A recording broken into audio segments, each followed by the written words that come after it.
Hostel का पहला दिन है। पता नहीं मेरी रूममेट मेरी चोट को देखकर क्या सोचेंगी। अरे तुम इतना डर क्यों रही हो? गेट खुला था, तुम अंदर आ जाती। तुम्हारे माथे पर ये चोट कैसे लगी? मुझे इन्हें सच नहीं बताना चाहिए। कुछ नहीं, वो मैं सीढ़ियों से फिसल गई थी। अरे तुम हमारे लिए कोई गिफ्ट नहीं लाई? लाई हूं ना, ये देखो, मैं तुम सबके लिए अपने खेत की मूंगफली लाई हूँ।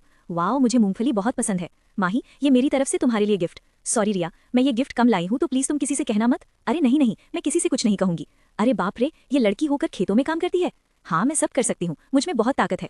अच्छा, फिर तो तुम हमारे कंबल पर कवर भी चढ़ा दोगी। हम तो तुम्हारी दोस्त है ना। हाँ क्यों नहीं, मुझे ये काम अच्छे से आता है, मैं अभी चढ़ा देती हूँ। लगता है रीरा बहुत भोली है। अरे तुम लोग कहाँ गए थे? हम सब हॉटपॉट खाने गए थे। रिया, हमने ग्रुप में मैसेज डाला तो था, तुम्हें नहीं मिला क्या? लेकिन मेरे ग्रुप में तो कोई मैसेज नहीं आया। रिया, वो मैंने न्यू ग्रुप बनाया है, तुम्हें ऐड करना भूल गई। कोई बात नहीं, मैं तुम सबके लिए पानी लेकर आती हूँ। पता नहीं रिया इन सबकी चालाकी कब समझेगी। खुशी, रिया कितनी बेवकूफ है ना। वो बेवकूफ नहीं, भोली है, और तुम उसके भोलेपन का फायदा उठा रही हो, जो बिल्कुल भी सही नहीं है। अगर तुम्हें उसके लिए इतना बुरा लग रहा है, तुम जाकर ले आती ना पानी। रिया रुको। रिया, तुम उन्हें खुश करने की कोशिश कर रही हो और वो तुम्हारे भोलेपन का फायदा उठा रही है। तुम उनसे कुछ कहती क्यों नहीं हो?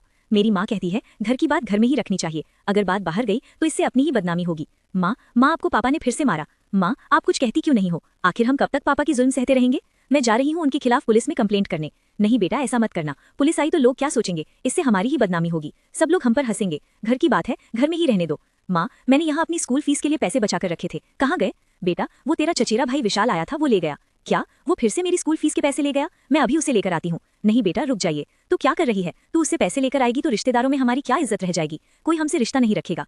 रिया, तुम्हारी माँ गलत कहती है, गलत बात का जवाब देना चाहिए, क्योंकि जितना जुल्म करना गलत है, उतना ही जुल्म सहना भी गलत है।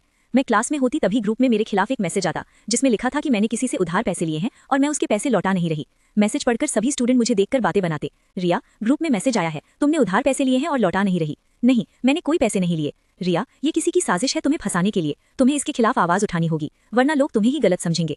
ये सब झूठ है, मैंने किसी से कोई पैसे नहीं लिए, मैं ये किसी की साजिश है मुझे फंसाने के लिए। मैं चाहती हूँ आप सच का पता लगाएं। टीना, इस भीगी बिल्ली में इतनी हिम्मत कहाँ से आई? सभी स्टूडेंट मुझे अपना फोन चेक कराएं। वेरी गुड रिया, देखना अब सब सच सामने आ जाएगा। खुशी, तो ये झूठा मैसेज तुमने किया था? सॉरी मैम, मैंने तो सिर्फ मजाक किया था। सॉरी रिया, मुझसे गलती हो गई, मुझे माफ कर दो। अरे ये खुशी कितनी झूठी है ना। खुशी ने ये बिल्कुल अच्छा नहीं किया। देखा रिया, अपने हक के लिए लड़ने से इज्जत कम नहीं होती, बल्कि अपनी सेल्फ रिस्पेक्ट बढ़ती है। फिर मैं अपनी माँ को मैसेज करती, माँ, अपने हक के लिए लड़ना जरूरी है, क्योंकि जो खुद के लिए आवाज नहीं उठाते तो ये दुनिया उनकी खामोशी को उनकी कमजोरी समझ लेती है।